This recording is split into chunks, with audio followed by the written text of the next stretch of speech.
The first time my husband said the word divorce, he didn't even look at me.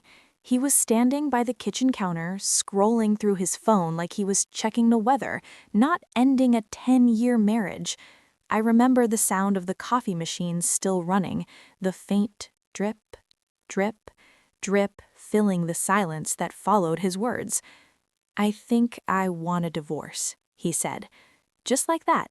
No buildup, no fight, no explanation. At first, I thought I heard him wrong.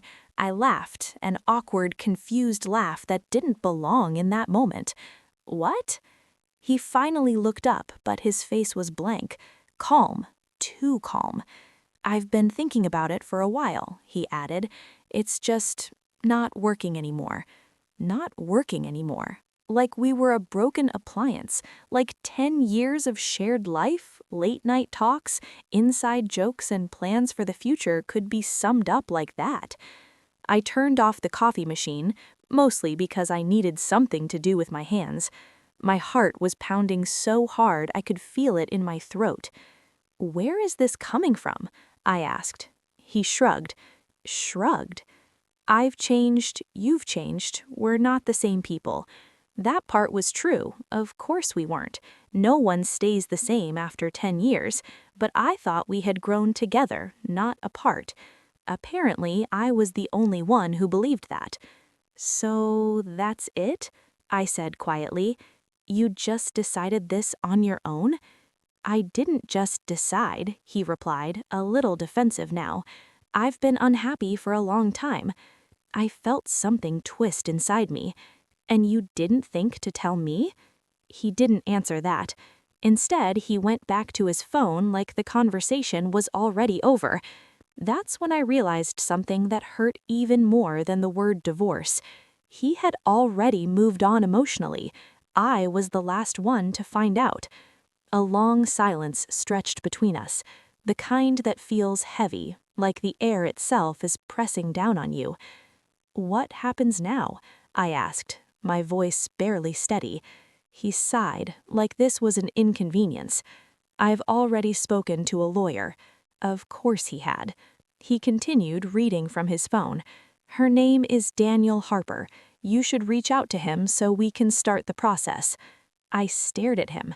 "You already have a lawyer?" I repeated. "Yes, it'll make things easier." Easier. I almost laughed again, but this time there was no humor in it. "Easier for who?" I asked. "For both of us," he said, though he didn't sound convincing. I crossed my arms, trying to hold myself together. "And you expect me to just call your lawyer, like this is some kind of business transaction? That's basically what it is now." He replied, and that was the moment something inside me cracked. Not loudly, not dramatically, just quietly, like a glass that finally gives in after too much pressure. I nodded slowly. "Okay." He seemed relieved. "Okay? Yeah, I'll call your lawyer." He went back to his phone again, clearly satisfied with how smoothly that went. But what he didn't see, what he didn't even bother to look for, was the shift in me, because in that moment, something changed. I wasn't going to beg, I wasn't going to cry in front of him, and I definitely wasn't going to make this easy. That night, I didn't sleep. I lay in bed staring at the ceiling while he slept next to me like nothing had happened, like he hadn't just dropped a bomb in the middle of our life. Every now and then, I'd turn my head and look at him, the man I married, the man who once stayed up all night with me when I had the flu, who used to bring me coffee in bed on Sundays, who promised me we'd always face things together. Where did that man go? Or worse, was he ever really there? Around 3 a.m., I finally got up and went to the living room. I wrapped myself in a blanket and sat on the couch, staring at the dark window. My mind kept replaying everything, every conversation, every moment, looking for signs. And then I started to see them. The late nights at work, the way he stopped asking about my day, the distance, the silence. I had noticed it, of course, but I told myself it was just a phase, that we were both busy, that things would get better. I trusted him. That was my mistake. By morning, I wasn't just hurt, I was angry. Not loud, explosive anger, but the kind that sits deep in your chest and burns slowly. He didn't just want a divorce, he had planned it. Without me. He had talked to a lawyer before even talking to his own wife, and then he expected me to just cooperate. I made coffee again, this time more carefully, like I was rebuilding myself with each small movement. When he came into the kitchen, he looked normal. "Morning," I said. Nodded. "Morning." There was an awkward pause. "So, did you think about what I said?" he asked. I took a sip of coffee. "Yeah, I did." "And?" "I'll call your lawyer," I said calmly. He looked relieved again. "Good, that's probably the best way to handle this."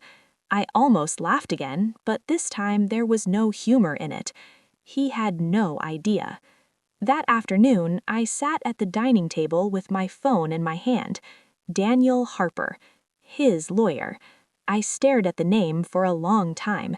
Then I typed it into my phone and found the number. My finger hovered over the call button. Part of me still didn't want to believe this was real. That one call would make it official, would start the process of ending everything. But then I remembered the way he said it.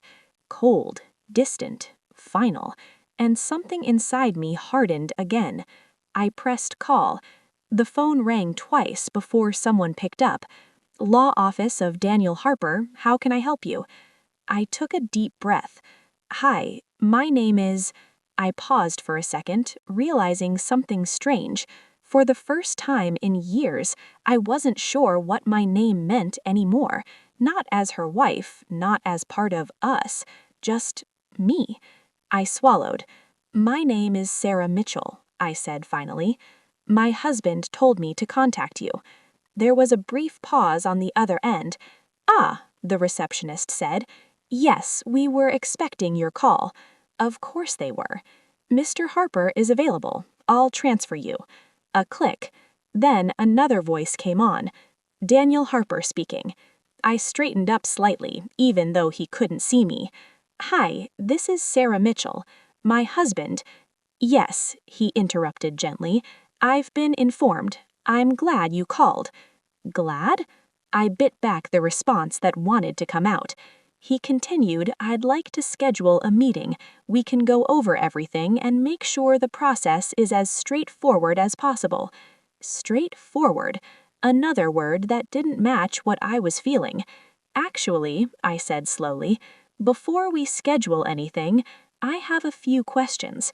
"Of course," he replied. I hesitated for a moment. Then I asked the one thing that had been bothering me since yesterday. "When did my husband first contact you?" There was a small pause. Not long, but long enough. "I'm not sure I can share that without his consent," he said carefully. That told me everything I needed to know. It hadn't been yesterday. This wasn't a sudden decision. This had been planned. For how long? Weeks? Months? I felt that slow burning anger rise again. "Okay," I said quietly. "Then let's schedule that meeting." "Certainly. How is tomorrow afternoon?" Tomorrow? Everything was moving so fast. "Fine," I said. We confirmed the time and ended the call. I put my phone down on the table and just sat there, staring at nothing. It was real now. This was happening. But instead of breaking down, I felt something else. Clarity. If he wanted to treat our marriage like a transaction, then I would treat it like one too. No emotions, no begging, no weakness. Just facts. And fairness. Or maybe a little more than fairness. I picked up my phone again. This time I wasn't calling his lawyer. I was looking for my own. Because if there was one thing I had learned in the last 24 hours, it was this. I wasn't going into this blind, and I definitely wasn't going into it alone. I didn't go to a hotel. I didn't go to a friend's place either. Instead, I drove to my sister Emma's apartment, the one place I knew I could think clearly without being asked 100 questions right away. When she opened the door and saw my bag, she didn't even hesitate. "What happened?" she asked, stepping aside to let me in. "Mark wants a divorce," I said. Saying it out loud felt strange, too simple for something that had just turned my entire life upside down. Emma froze for a second, then shut the door behind me. "What?" she said slowly. "Out of nowhere?" I let out a short breath. Not out of nowhere, just not out loud until now. She crossed her arms, already annoyed on my behalf. That man always had a talent for avoiding real conversations. I almost smiled at that. "Yeah," I said. "Turns out he's been talking to a lawyer instead." Her eyebrows shot up. "He what?" "He already hired one. Told me to call him so we can start the process." Emma let out a sharp laugh. "Oh, that's bold. That's really bold." "I called," I said. She stopped laughing. "You actually called?" "Yeah." "Why?" I walked past her into the living room and sat down. "Because I wanted to see how far he'd already gone." Emma sat across from me, leaning forward. And it's been going on longer than he admitted," I said. "The lawyer wouldn't say when it started, but you can tell when someone is being careful."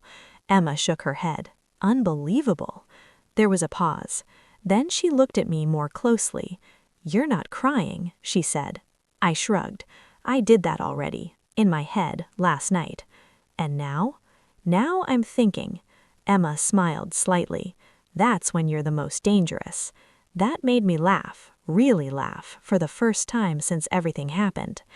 "I have a meeting with his lawyer tomorrow," I said. Her expression immediately changed. "His lawyer? Why are you meeting his lawyer?"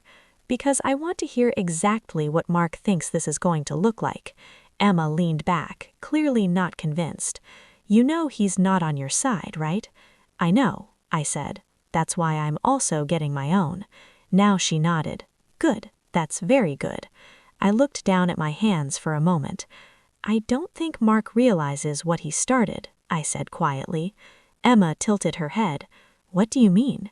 "I mean, he thinks this is going to be simple, clean, easy." "And it's not?" I looked up at her. "Not anymore." The next day, I walked into Daniel Harper's office with a calm I didn't feel yesterday. It wasn't fake. It was controlled. There's a difference. His office was exactly what you'd expect. Clean, quiet, a little too polished. The kind of place where everything feels calculated. A receptionist greeted me and asked me to wait. I sat down, crossed my legs, and took a slow breath. This was it. A few minutes later, a man in his early 40s walked out and gave me a polite smile. "Mrs. Mitchell?" I stood up. "Yes." "I'm Daniel Harper. Please come in." His office was even more polished than the lobby. Everything in its place, not a single personal item out of line. He gestured for me to sit, and I did. "Can I get you anything? Water? Coffee?" he asked. "No, thank you," I replied. He nodded and sat across from me, folding his hands neatly on the desk. "I understand this is a difficult situation," he began. I almost stopped him right there, but I didn't. "I'd like to make this process as smooth as possible for both you and your husband." "There's that word again," I said. He blinked slightly. "I'm sorry?" "Smooth," I said. "Easy, straightforward. Everyone keeps saying that." He gave a small, practiced smile. "Well, in legal matters, clarity is always the goal." I leaned back in my chair. "Let's skip the script," I said. "Tell me what my husband wants." There was a brief pause. Then he nodded. "Very well," he said, opening a file. And just like that, I started to see the full picture. Mark wanted the house. Of course he did. He argued that since his job covered most of the mortgage payments, it was only fair. He wanted to split our joint savings, but not equally. He had already calculated percentages based on contributions. 10 years of shared life reduced to numbers on a page.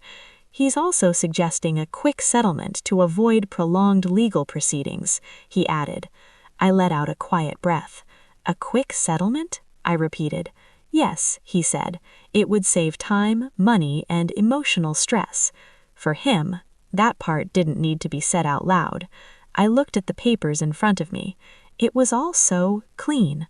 Too clean, like everything had been prepared carefully, in advance. I looked up at Daniel. How long has he been planning this? He held my gaze for a moment. I understand why you're asking, he said carefully, but my role here is to represent your husband's interests. That was answer enough. I nodded slowly. Of course, I said. I closed the file and placed it gently on the desk. This won't work, I said. Daniel didn't look surprised. Which part? He asked. All of it, I replied. He leaned back slightly, studying me now. Would you like to propose an alternative? I stood up. No, I said. My lawyer will. That was the first moment his expression changed, just slightly. Of course, he said. That's your right. I picked up my bag. But before I go, I added, I want to make one thing very clear. He nodded. I'm not interested in making this easy, I said calmly. I'm interested in making it fair. There was a quiet weight to that word, fair. Not his version of it, mine. Daniel gave a small nod. Understood. I walked out of that office feeling something I hadn't expected. Not sadness, not fear, power. That evening I met with my lawyer. Her name was Linda Carter, and unlike Daniel Harper, she didn't feel polished. She felt sharp. Let me guess, she said after I explained everything. He wants to keep the house and give you a reasonable share of the savings. I smiled slightly. That obvious? She smirked. It usually is. I handed her the documents. She skimmed them quickly, her expression barely changing. Then she looked up at me. How do you want to handle this? I thought about that for a moment. Not emotionally, strategically. I want everything that's mine, I said. And what is yours? She asked. I met her eyes. Half of everything, I said. She smiled. Good answer. Over the next few days, everything started to shift. Mark called me twice. I didn't answer. He texted once. Did you meet the lawyer? I replied, yes, my lawyer will be in touch. That was it. No emotion, no explanation, just facts, the way he wanted it. But what he didn't expect was that I would be better at this game than he was, because while he was trying to control the outcome, I was changing the rules. A week later, he came home early. I was already there, packing more of my things. He stood in the doorway watching me for a moment. This feels sudden, he said. I didn't even turn around. Does it? I replied. There was a pause. I thought we'd handle this differently, he added. I zipped up a bag and finally looked at him. You mean quietly? I said. Calmly, he corrected. I tilted my head slightly. You told me you wanted a divorce and handed me your lawyer's number. What part of that was calm? He didn't answer. I met your lawyer, I continued. Now you can talk to mine. His jaw tightened a little. So that's how you want to do this. That's how you started it, I said. We stood there in silence for a moment. Then he sighed. I didn't want this to turn into a fight, he said. I looked at him, really looked at him. You already made it one, I replied. That night, as I lay on Emma's couch again, I realized something important. This wasn't just about a divorce anymore. It was about respect. And if I had to go through all of this, then I was going to walk out with more than just a legal settlement. I was going to walk out with my dignity, and maybe a little bit of justice, too. The first real crack in Mark's confidence didn't happen in a courtroom. It happened at our dining table. 2 weeks after everything started, we had our first official meeting, both of us, along with our lawyers. Neutral ground, as they called it. But there was nothing neutral about the air in that room. Mark sat across from me, looking slightly tense for the first time since he said the word divorce. Daniel Harper sat beside him, calm as ever. On my side, Linda Carter had a file in front of her that looked thicker than his. That alone made me feel better. Let's begin, Daniel said, folding his hands. Linda didn't waste time. We've reviewed your proposal, she said, and we're rejecting it. Just like that. No soft language, no cushioning. Mark shifted in his seat. Rejecting all of it? Yes, Linda said. Every part that assumes an unequal division of marital assets. Daniel leaned forward slightly. Our proposal was based on financial contribution, and ours is based on the law, Linda cut in smoothly, which recognizes this as a 10-year marriage with shared assets. I stayed quiet. This wasn't my moment to speak yet. Mark looked at me like he expected me to step in to soften things. I didn't. So what are you asking for? He said, a hint of frustration creeping in. Linda slid a document across the table. Equal division, she said. The house, savings, investments, everything. Mark looked down at the paper, then back up at me. You think that's fair? He asked. There it was again. Fair. I finally spoke. I think it's honest, I said calmly. His jaw tightened. I paid most of the mortgage. And I built a life with you in that house. I supported you. I managed everything else. I made it a home. That counts too. He didn't respond, because he knew I was right. Daniel cleared his throat. Perhaps we can find a middle ground. There is no middle ground, Linda said. There's the law and there's negotiation. Right now, we're offering both. Mark leaned back in his chair, rubbing his forehead. This wasn't going the way he planned. Good. The meeting ended without an agreement, but that was fine, because something important had already happened. The balance had shifted. Over the next month, things got uncomfortable for him. Very uncomfortable. Linda uncovered details Mark probably hoped would never come up. Financial decisions he made without telling me, accounts I didn't know about. Nothing illegal, but definitely not transparent. And in a divorce, transparency matters a lot. The more information came out, the weaker his position became, and he knew it. One evening, he called me again. This time, I answered. Hey, he said, his voice less steady than before. Hi, I replied. There was a pause. Do we really have to drag this out? He asked. I almost smiled. Drag what out? I said. This whole thing, he said. The lawyers, the back and forth, it's getting messy. I leaned back on Emma's couch, thinking about that word, messy. You made it messy the moment you decided everything on your own, I said. That's not fair, he said quickly. I let out a quiet breath. No, I said. What you proposed wasn't fair. Silence. Then, softer this time, he said, I just wanted it to be simple. So did I, back when I thought we were a team. That hit him. I could tell by the way he didn't respond right away. I didn't expect you to fight like this, he admitted. There it was, the truth. I smiled slightly, even though he couldn't see it. That's because you weren't really paying attention to me, I said. A few days later, his lawyer reached out with a new proposal. Different tone, different numbers, closer to equal. Not quite there yet, but close. Linda reviewed it and then looked at me. He's starting to understand, she said. I nodded. Good. Do you want to settle? She asked. I thought about that for a moment. Not just the numbers, but everything. The way it started, the way he handled it, the way he underestimated me. Yes, I said finally, but on our terms. The final negotiation meeting was quieter, less tension, more reality. Mark didn't avoid looking at me this time, but there was something different in his expression. Not anger, not confidence, something closer to respect, or maybe just realization. We went through the terms one by one. The house would be sold, the profit split equally, savings and investments divided fairly. No hidden percentages, no one-sided calculations. Just balance. When it was done, Daniel looked at both of us. Are we in agreement? He asked. Mark looked at me. I held his gaze. Then I nodded. Yes, I said.